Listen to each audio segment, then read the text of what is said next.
So దీనిలో మూవీలో ఒక వర్డ్ ఉంది, కట్నం తీసుకొని పెళ్లి చేసుకుంటే వ్యభిచారం చేసినట్టని. ఆ వర్డ్ చాలా బాగుంది, కానీ ఆ వర్డ్ మీరు ఎందుకు పెట్టాలనుకున్నారు? నేను కట్నం తీసుకోలేదు కాబట్టి. ఓకే. అలా కాదు, ఏమవుతుందంటే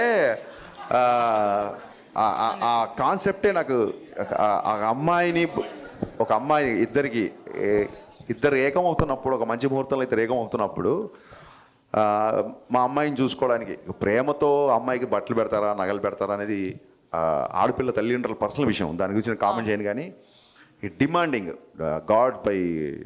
గాడ్స్ గ్రేస్ ఇప్పుడున్న మోడర్న్ సొసైటీలో ఇప్పుడున్న అమ్మాయిలు అబ్బాయిలు అనేవాళ్ళు నిజంగా డెఫినెట్గా వరకట్నం చావులు అవన్నీ చాలా వరకు తగ్గిపోయాయి.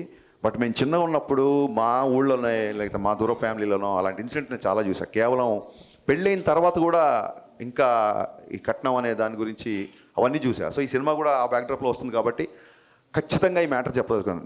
నీకు నచ్చి ఒక అమ్మాయిని పెళ్లి చేసుకున్నప్పుడు నువ్వు డబ్బు నచ్చి పెళ్లి చేసుకుంటున్నావా, అమ్మాయిని నచ్చి పెళ్లి చేసుకున్న క్లారిటీ మగవాడికి ఉండాలి.